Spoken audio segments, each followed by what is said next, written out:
The Warden has been my longtime favorite class in the Lord of the Rings Online, and today we got the overview of how Standing Stone Games is planning to revamp the class. Oh, and we also did get some news on how they're planning to revamp the captain, so we'll check that out too. So let's dive straight into the Warden changes. So it looks like very broadly their goal for the class is going to be on proactive gameplay and the gambit system, as well as the class being able to compete in tanking and the DPS role. So with this, they are planning on removing the yellow line, the assailment trait tree, and turning that into a tree that just has traits that supplement the other two specs. Now for me, this is initially sad news, even though it makes sense. It's only sad news because it's honestly my favorite spec in the entire game, and obviously my favorite spec on the Warden. I just enjoy the yellow line gameplay so much because it is fairly unique and even relatively unique for the Warden. So that is a little bit of a concern, but we will see what they do to make up for that.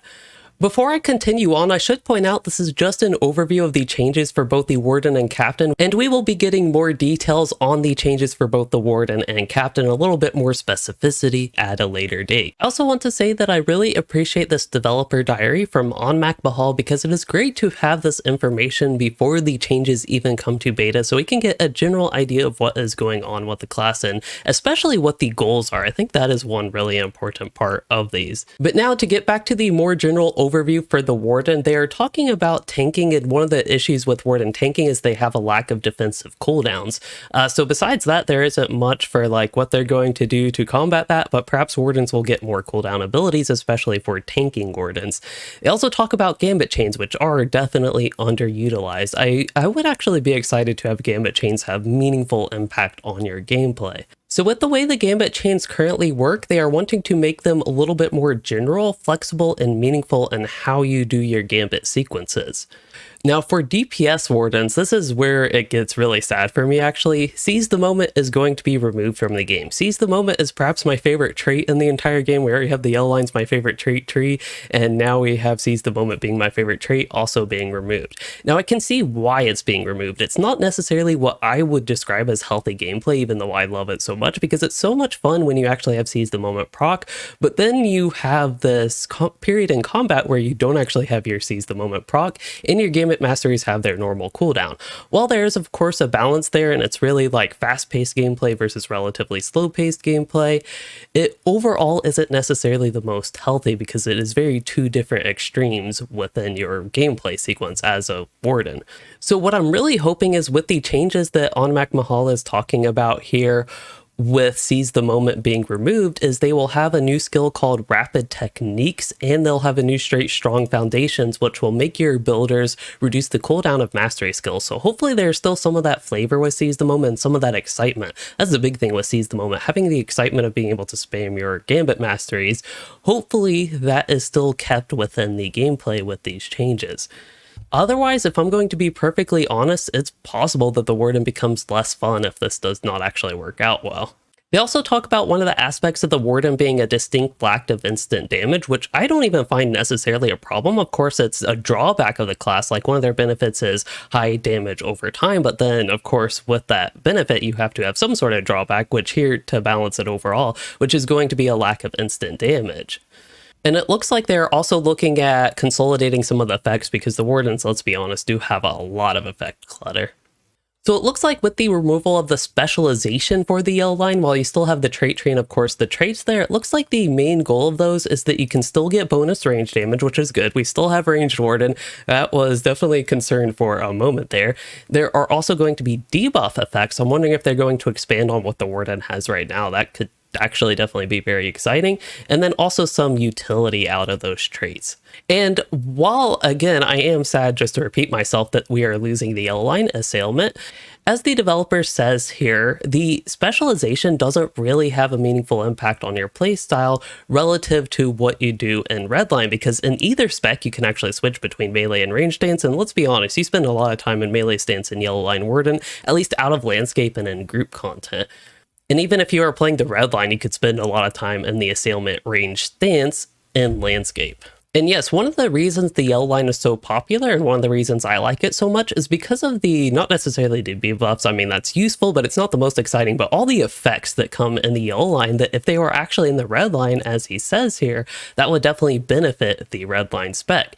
So I definitely think there's some potential things to look forward to there, especially if you do enjoy playing a Redline Warden, you'll just have more as a Redline Warden. That's the way I have to think about this. Instead of we're like losing the L line and all that sort of stuff, I have to think about this as more we are getting a lot of new stuff for the Redline that's exciting.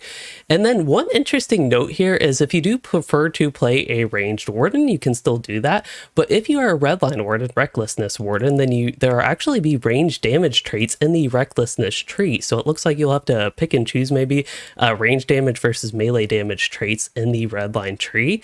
Now, I'm guessing at high levels, you'll just end up getting all of them anyway, but we'll see how that plays out and when we get more information on that. Okay, so now we finally have a general overview of what is going on with the Warden. So what are they hoping to achieve with this revamp for the Warden? So for tanking Wardens, they want them to be viable. That is, of course, a good goal, and I definitely would agree with that. So it looks like for normal tanking skills, the Wardens might be getting a few of those, but they will not be gambits and they will have cooldowns like regular abilities, but then they'll have them interact with the gambit system. That actually sounds interesting to me. But that will be like, as far as tanking goes, what tanking cooldowns do, deal with brief moments of spike damage like all the other tanks. And now for the DPS Redline Wardens, because that's all there will be. So that should be a versatile damage dealer with a wide range of gambits for dealing with different situations. So they should be able to line up skills and gambits to deal meaningful instant damage. So that is actually going to be a goal. They want them to be able to deal meaningful instant damage, while not just damage over time. Still, damage over time should be the reliable and consistent damage over time. Now, more generally for the class, it looks like they're going to clean up some gambit effects, but it looks like no individual gambits have more than 1 or 2 effects. I think that's a good consolidation, maybe make certain gambits more important for certain things. So that to me is something initially to look forward to. And then it looks like there will be a stronger emphasis on the gambit builder sequence and what they do. So basically whatever the gambit line is, they will have a more consistent effect across that. So spear gambits will be instant damage, shield gambits will have defensive bonuses, and fist gambits deal damage over time. I wonder if they'll be getting rid of the spear bleeds then. But anyway, I think the general cleanup of gambit effects will be something to look forward to. I also hope that they give a little bit more reason to use those gambits that I honestly kind of forget the name of, even like Combination Strike, I think it's called.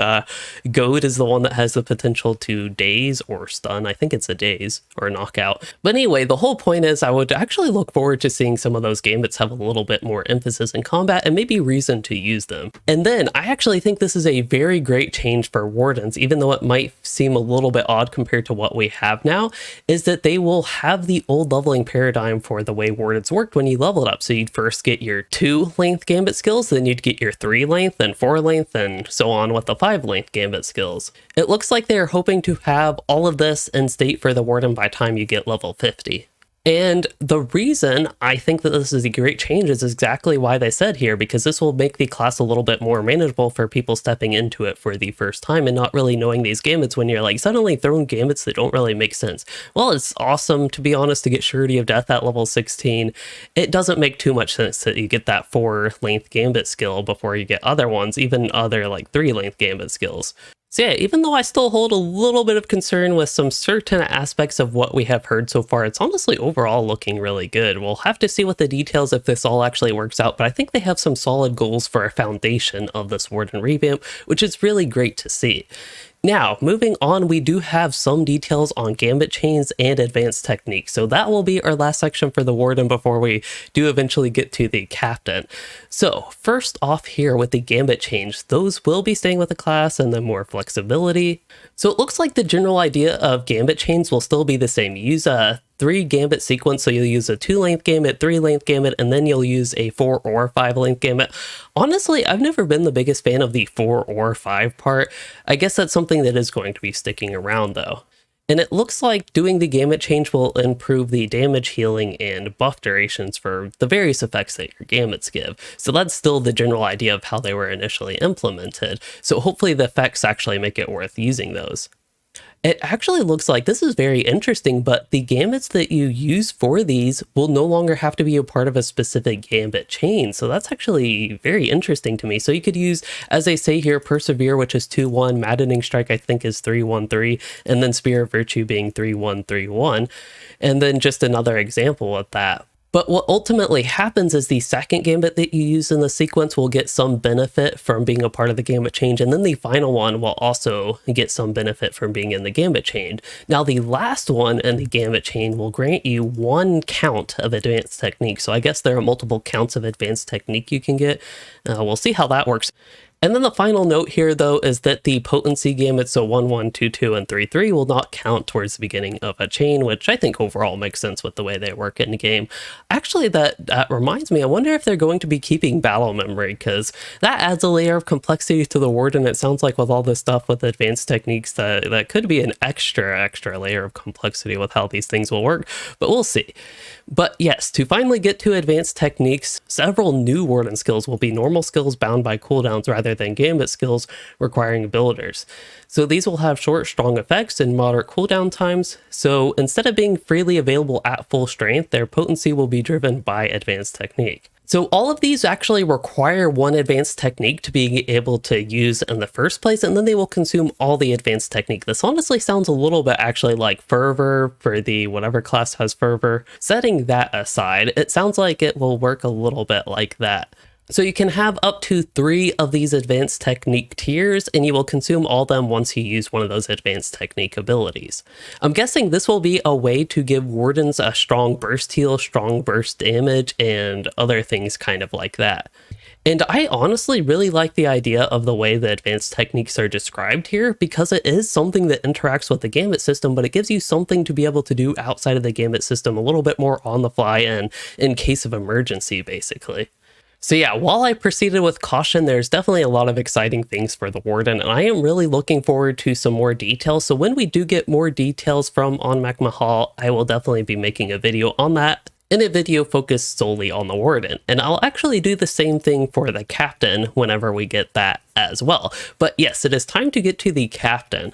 So you all know that the Warden is my favorite class, and of course I am very familiar with a lot of the mechanics with the Warden, especially in comparison to the Captain. But a little bit of extra background for my Captain experience. I actually used to really like the Captain, but I think its gameplay just wasn't really updated quite as much as some other classes, where it felt like it was really slow paced. There was, I think, a lot of longer animations and even some animation delay going on with the class that made it just feel very slow paced. And that's even ignoring that it does relatively low damage when wanting to solo lower level, which is something I do a lot in LOTRO, but not always. Now, another problem was when I wanted to run group content, I never found the red line all that fun, and I really felt the slowness issue when I played the L line, so neither of those were too fun to me. But I really enjoyed the blue line. The problem is I never felt as impactful as I could be in the blue line. I always felt like if I were playing red, I could be contributing more to my group. If I were playing yellow, I could be contributing more to my group. And I wasn't just being the most contributing when I was playing in the blue line, even though I really enjoyed the idea of a healing captain. And even then, the blue line captain had relatively slow-paced gameplay. So with all that background information, let's see how the captains are going to be changed. And actually, one of the things is they want them to actually be able to competently fulfill the primary roles: healing, dealing damage, and tanking, aka holding threat and mitigating damage. So it looks like this is basically how the class works. They should still retain a focus on supporting allies rather than being entirely self-sufficient. But they actually will be, maybe we'll get to this later, but they will be getting a stance that will help them in solo content. And I really do like that they're keeping the overall theme of the class being team players. They are a group class, basically. So I do like to see that that is still a big part of the class moving forward. So with the current state of the captain, with the blue line, they can't quite keep up with other main healers, especially when it comes to single target healing and emergency heals or responding to large damage spikes. Along with that, the blue line really is a strongly or largely passive healer, so there's not all that much that is active that you do as the captain when healing. It is true that the red line captain is a great group support, even if it's not quite as good for the tactical damage classes. But one of the biggest problems with the red line captain, as they say here, is just like being solo. So even with that, you just don't do all that much damage, and it can make the captain feel like a big grind to level up on your own. Even if you just really like the class and the abilities and the whole idea of being a captain, if you want to play it as a largely solo player, it's not necessarily going to be the best experience. So hopefully they are planning on addressing that. And finally, with the yellow line, they are a wonderful tank. And as the developer goes into detail here, one of the reasons the captain is such a valuable tank is all the stuff they bring to the group besides tanking, because the captain is a group support class, so they, on top of being a viable tank on their own right, they have all this extra stuff that really helps in group content. So that sounds like there will be the potential for reworking some of the way that the captain tanks, but we will see how that goes. So one of the first things with the goals that we see here is that captains need a moderate damage increase across the board, and you should actually feel like you're wielding a weapon of war. I'm sure many people are excited for that. I'm honestly excited for that. That makes me want to play my captain now, or at least after this update, and actually see if it does somewhat decent damage on the landscape. Might actually even get me to get one to the cap so I can experience some of the group changes that we will be having, presumably, in this. And I actually really like this sentence here about the herald. So especially when solo, your herald should feel like they're augmenting you and supporting you, not tying up half your skills and leaving you completely useless every time they decide to wander off or get stuck in a corner. I realize that is a little bit of a hyperbole with half of your skills, but it really does feel like half your skills that you can't use if you don't actually have your herald out in the shield brother or whatever brother buff you're using on it. If you don't have that up, it just feels like you lost access to a lot of your kit as a captain. So hopefully they are planning on making that feel a little bit better in combat, and it sounds like they are planning to address that. All right, so let's get to some of the blue line specific changes. So they do want them to fulfill a main healer role. That to me is very exciting. So increasing healing to your shield brother, improving ability to react to large amounts of damage in short window. Sounds like they would gain some active healing abilities based on that. And then they're actually going to reduce some of the passive always on AoE healing. That's not the most exciting, because that's been one of my favorite parts as a captain healer and what has made them unique. Hopefully they still feel unique with that, but that's a little bit concerning for me. But then you should also be rewarded for playing an aggressive frontline melee leader as a healer. That part brings back the excitement. So it's a little bit of a roller coaster for this paragraph, but overall I think it ends on a good note there. Now for the lead the charge captains, which is going to be the red line if I remember correctly. Yes, that is the red line. So this is where they are adding a solo stance. So in the red line you will get a stance that increases your damage, but it comes at the cost of group-wide support. This is a suggestion that I have actually made. I've probably talked about it in more than one video, but this is a suggestion that I have always talked about for the captain. A way to improve the solo experience on them was to give them a stance basically that let them boost their own damage at the cost of their fellowship support. You of course don't want captains doing insane damage on their own in addition to their group support, because that would just make them insanely overpowered. But I think having the option to boost your own damage at the cost of group support could definitely benefit the class. So when you're in a group, they still do want the group support to outweigh the benefits of the stance, but it sounds like in 3-person groups, you might have to balance that choice a little bit more, where you might actually want to do the damage role instead of support. I'm guessing that would end up depending on your group composition, because as they say here, you might actually have no DPS characters to benefit a lot from your redline support. But I think that all is really exciting for the redline captain. I just hope the gameplay overall of the captain is improved. That's something I've not seen too much here, is that like a very broad gameplay cleanup. Compared to everything else that we have had here, that is what I would have hoped for the most out of a captain update. But anyway, we can get continuing to the last spec here, which is the yellow line, of course. So they don't have any concerns with them being able to fill tanks, so they're just going to do smaller quality of life adjustments and changes. And that's probably a better word that I was looking for, is quality of life improvements to the captain as a whole is something I would definitely like to see. So hopefully that'll extend beyond just the yellow line. Anyway, they will more actively rotate through the battle states instead of, I think they just stayed as the tanky state. I honestly don't know the name of that right off the top of my head, but moving forward, you will rotate through them and more frequently use those core abilities with that. And then those core abilities will have a greater impact on you as a tank, so they don't feel like a filler. And on a final note, I really like the summary line that they want them to shine in all 3 specializations and all sorts of content. I think that would really benefit the captain. And that is all I have for this video. I hope you all are as excited as I am for these upcoming class changes. Please let me know what you think in the comments. And if you haven't yet, please consider liking and subscribing for more. And thanks for watching, everyone.